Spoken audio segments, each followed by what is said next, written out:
great recipes, and I woke up this morning and I really fancied something with some Thai flavours. So I'm using a mixture of pork and beef to make some beautiful meatballs. You can swap it out, you can use purely all pork, you could swap it out for some chicken mince. It's completely up to you really, but it works really well. The sauce is beautiful, the curry sauce, again you can swap out, you know, the curry paste to what you want. I use a Thai Penang curry paste for this, and those are the frozen ones that you can get in the little pots, but you can use any Thai curry paste you like, so red Thai, green, you know, whichever one you fancy or whatever you've got in your cupboard ready to go. The same applies to the peppers. Use whatever colour you like, or you can obviously exclude the peppers if you don't want them in here as well. So really nice and easy. We're cheating a little bit by using some microwave rice to go alongside this, but of course you could pressure cook your rice first, keep it warm under some foil, then go ahead and make this curry. So you've got a few options there. I hope you enjoy it. Don't forget to hit that like button for me, and please do subscribe down below if you're new to Susannah's Kitchen as well.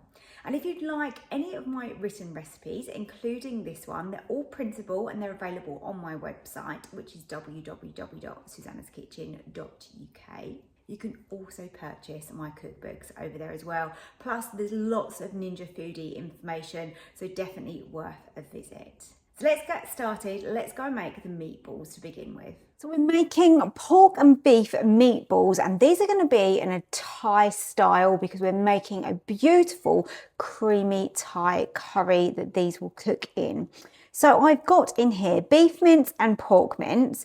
Doesn't matter what ratio really, it's up to you. If you only want to use pork, then you can do that as well. I've got a very small shallot. If you prefer, you can use spring onion in this recipe. I've got ginger paste, that's a teaspoon there. You can use some fresh ginger and you can grate that if you prefer to do that. And then I've got garlic granules, about a teaspoon of garlic granules, but again, you can use some fresh garlic and just crush that in. Again, it depends how much garlic you like, so maybe 1 to 2 cloves is good. And all I'm going to do now is just mix all of this together. And then we are going to create our meatballs. We're going to use our hands, and we're going to make little meatballs. Up to you what size you make your meatballs. Obviously, the bigger they are, the longer they're going to take to cook. We're going to just be using SEAR and SAUTE, and then we will create our curry sauce around these meatballs. Once we've got a little bit of colour on them and they're partially cooked, we will then create our lovely sauce. Now, I am actually not making this as a recipe with the rice as well. I'm going to completely cheat and just use a microwave rice to go alongside this. Obviously, you could make your rice first if you want to. Put that under pressure. Keep that warm under foil. It keeps warm for ages when you do your rice like that. So that's nice and easy. And then you could just move on to doing this. So the options are there for you. I've got plenty of rice recipes that you can look up, so you can do a really nice flavoured rice with this, or you could do just a simple jasmine rice, or even some basmati, whatever you would like to go with it. So once this is well combined, that's looking pretty good to me, we can then start making our balls. Okay, just got myself a plate, and then I'm just going to take a tablespoon roughly, roll that in my hands. And sometimes these are good to make ahead of time. You can pop them in the fridge and they do firm up a little bit if you wish to do that. If you haven't got time, you can just cook these straight away. You can see they're nice and smooth, holding together really nicely, not giving me too much bother.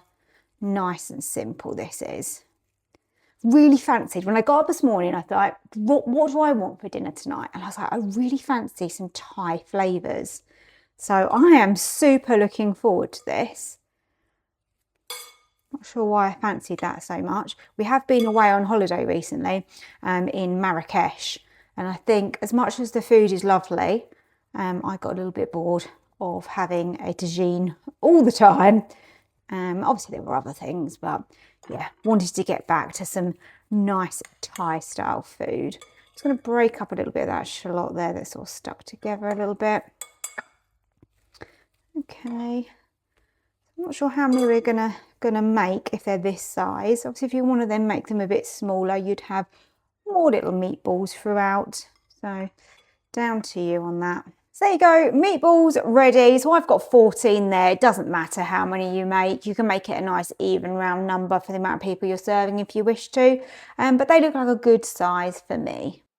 So I use some spray oil in the bottom of the Ninja pot. We're on sear and saute, and we just want to brown off our meatballs.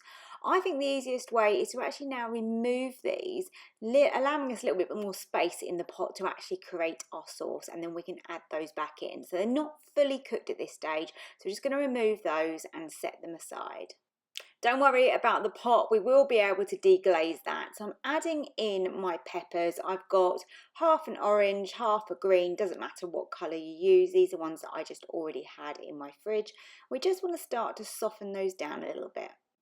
I add in my curry paste because we want to toast off all of the spices in there. So mix that through your peppers and just cook that out just for a little bit. Once your curry paste has had a few minutes, pour in your fish sauce, soy sauce and your coconut milk, and then you create a lovely creamy Thai curry style sauce. Add the meatballs back in just so that we can finish cooking those off so that they are fully cooked inside. And as this simmers away, that sauce will thicken slightly as well. Here's my Thai meatballs. Look at those. They are glistening. Loads of sauce there. They are so tender. Just simmer them until you're happy with them and you think they are ready and cooked through. You can always check one. I've got some jasmine rice to go alongside and a little wedge of lime. I hope you give it a go. I hope you enjoy the recipe. Thank you so much for watching.